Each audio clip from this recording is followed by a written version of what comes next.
Hello students, कैसे हो आप सब। तो आज हम शुरू करने जा रहे हैं केमिस्ट्री का कंटेंट बालकृष्णा एजुकेशनल एकेडमी में। फिर से वही एनर्जी के साथ नए वीडियोस, नए कॉन्सेप्ट्स और एक सिंपल एक्सप्लेनेशन के साथ। तो चलिए शुरू करते हैं आज का टॉपिक। आज हम डिस्कशन करेंगे MCQs of chapter solutions. So the first question is, which of the following will show the highest depression in freezing point? Four options are given here and we have to find out of these four which will have highest depression in freezing point. To understand this question, we must know a factor that is known as Ventov factor, and Ventov factor is denoted by I. Right? Ventov factor is directly proportional to colligative properties, and depression in freezing point is a colligative property. So higher the value of Ventov factor, higher will be the colligative properties, or here you can say higher will be the depression in freezing point. Let's check out of these four which will have higher value of Ventov factor. So जिसमें भी Ventov factor की value ज़्यादा होगी उसका depression in freezing point ज़्यादा होगा. Let's start with NaCl. As we know, NaCl is an electrolyte, और अगर हम इलेक्ट्रोलाइट को डिज़ोल्व करें वाटर में तो वो डिसोशिएट हो जाता है अपने आयंस में. NaCl जब वाटर में डिसोशिएट होगा अपने आयंस में तो वो किस फॉर्म में देगा? Na positive and Cl negative. How many ions are there? There are 2 ions, so the Ventov factor value for NaCl will be 2. Now let's come to 1 molar glucose. Glucose is a non-electrolyte, और जब हम उसे dissolve करते हैं water में वो dissolve तो होता है बट वो अपने आयंस में ब्रेक नहीं होता या वो डिसोशिएट नहीं होता अपने आयंस में. सो Ventov factor की value for glucose will be 1. When it comes to MgSO4, again MgSO4 is an electrolyte, तो ये भी अपने आयंस में ब्रेक होगा और Mg2 positive and SO4 2 negative ये दो आयंस में ब्रेक हो जाएगा. इसका भी Ventov factor की value 2. Now let's come to BaCl2. अगर BaCl2 को ब्रेक करें तो BaCl2 Ba2 positive and twice of Cl negative में ब्रेक होगा. तो total number of ions for this will be 3. कितने आयंस में ब्रेक हो रहा है? 3. तो इसकी Ventov factor की वैल्यू हो जाएगी 3.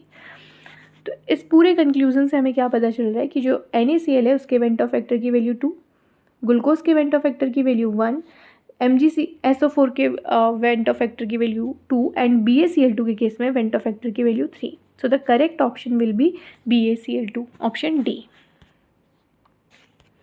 Hair is the explanation as well, कैसे Ventov factor की वैल्यू के बेसिस पे हम the highest depression in freezing point को फाइंड आउट कर सकते हैं.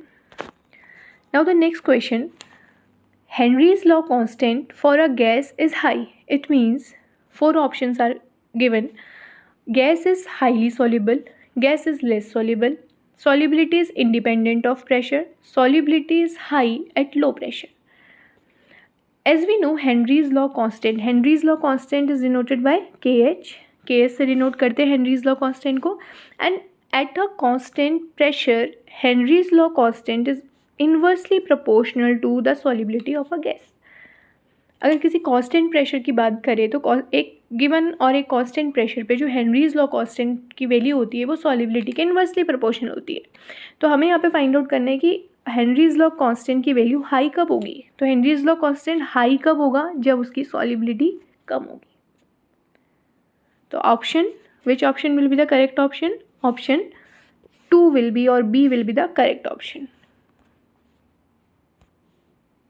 Here is the explanation as well. A higher value of Henry's law constant signifies a weaker interaction between the gas and the solvent, resulting in the lower solubility of the gas in that liquid at a given pressure. Now, the third question is, the molality of a solution is defined as. Molality, small m को हमने define करना है. तो small m molality क्या होता है? 4 options are available. First is moles of solute per liter of solution, moles of solute per kg of solvent, grams of solute per liter, and option D is moles of solute per liter of solvent. So the correct option will be moles of solute per kg of solvent. This is molality. Explanation is here. Molality is a concentration unit defined as the number of moles of solute dissolved in 1 kilogram of solvent. This is molality. And one more thing, molality is temperature independent unlike the molarity. एक और question यहाँ से बन सकता है कि जो molarity और मोलैलिटी है दोनों टेम्परेचर के रिस्पेक्ट में कैसे डिपेंड होते हैं. तो जो मोलैरिटी टर्म है that is capital M, it is temperature dependent and molality is temperature independent. Right. Now let's move to the next question. Which of the following is not a solid solution. हमें बताना है कि इनमें से solid solution कौन सा नहीं है. तो सॉलिड सॉल्यूशन को एक्सप्लेन करने के लिए हमें एक चीज़ पता होनी चाहिए. अगर सॉलिड सॉल्यूशंस पूछा जा रहा है तो what does it mean, that solvent part of that particular solution, solvent part must be solid. अगर सॉलिड सॉल्यूशंस की बात हो रही है तो उसका सॉल्वेंट पार्ट कैसा होना चाहिए, सॉलिड होना चाहिए. तो अगर हम देखें सारे ऑप्शंस में तो बाकी सबका सॉल्वेंट पार्ट, इन तीनों का सॉल्वेंट पार्ट तो सॉलिड होगा. But aerated drinks is are typically liquid solution. So the correct answer will be aerated drinks and here is the explanation. जो aerated drinks हैं वो एक liquid solution है और aerated drinks में स्पेशली किस तरीके का liquid solution है, गैस इन liquid type, मतलब solvent part उसमें liquid है. Right. Now the next question, among the following substances which one exert the lowest vapor pressure. हमें बता रहे जो हमें गिवन सब्सटेंसेस में से लोएस्ट वेपर प्रेशर किसका होगा. अब लोएस्ट वेपर प्रेशर की बात है तो पहले हमें ये जानना ज़रूरी है कि जो सब्सटेंस जितना ज़्यादा वेपर्स फॉर्म करेंगे वो उतना ही ज़्यादा प्रेशर एक्सर्ट करेंगे. जितनी वेपर्स फॉर्म होगी उतना ही वेपर्स का प्रेशर एक्सर्ट होगा. तो जिसकी जितनी वेपर्स फॉर्म होंगी उसका उतना ही ज़्यादा वेपर प्रेशर होना चाहिए. जो जितना कम वेपर्स को एक्सर्ट करेगा उसका वेपर प्रेशर उतना ही कम होगा. For example let's talk about water. अगर हम एक क्लोज कंटेनर की बात करें और उस क्लोज कंटेनर में वाटर ऐसा सब्सटेंस है हमारे पास, and we all know water is a volatile compound. Water जो है वो एक वॉलेटाइल कंपाउंड है. तो वॉलेटाइल होने की वजह से इसकी वेपर्स कंटेनर में इस तरीके से हमें वेपर्स मिलेंगी और यही वेपर्स जब बहुत इकट्ठी होंगी तो एक टाइम बाद they will apply pressure inside the container. ये वाटर के ऊपर ही प्रेशर अप्लाई करेंगे और ये जो पर्टिकुलर प्रेशर होगा इसी को हम बोलते हैं वेपर प्रेशर. सो हमें इस क्वेश्चन में बताना है कि इन 4 ऑप्शंस में कौन लोएस्ट वेपर प्रेशर एक्सर्ट करेगा. तो as we all know, water, alcohol, ether, all 3 substances are volatile in nature. अगर ये किसी क्लोज कंटेनर में है तो इनकी वेपर वॉलेटाइल है, इनकी वेपर्स फॉर्म होंगी और वेपर्स फॉर्म होने की वजह से वेपर्स जो है वो प्रेशर अप्लाई करेंगी जिसे हम वेपर प्रेशर बोलते हैं. And in case of mercury the bond between the atoms of mercury वो बहुत स्ट्रॉन्ग है तो वो ईजिली ब्रेक नहीं होगा या वो ईजिली ब्रेक होकर वेपर्स फॉर्म नहीं करेगा. So lowest vapour pressure will be exerted by mercury. Option D will be the correct option.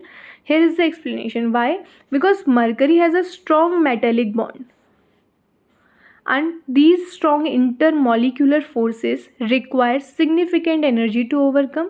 Consequently, very few mercury atoms escape from the vapor at room temperature resulting in the lowest vapor pressure. It means अगर mercury बहुत कम mercury के ऐसे atoms होंगे जो escape करेंगे अपने intermolecular forces के respect में, अगर वो उसको ब्रेक करके अगर वो स्केप करे, ऐसे बहुत कम मर्क्यूरी के एटम्स हैं और उसके बाद वो वेपर्स जनरेट करके वेपर प्रेशर अप्लाई करें, ऐसा बहुत रेयर है.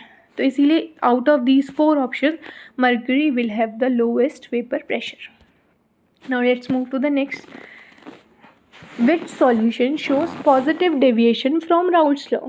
हमें बताना है इन 4 सॉल्यूशंस में से कौन सा solution Raoult's law positive deviation from Raoult's law देता है. So the correct option will be acetone and ethanol.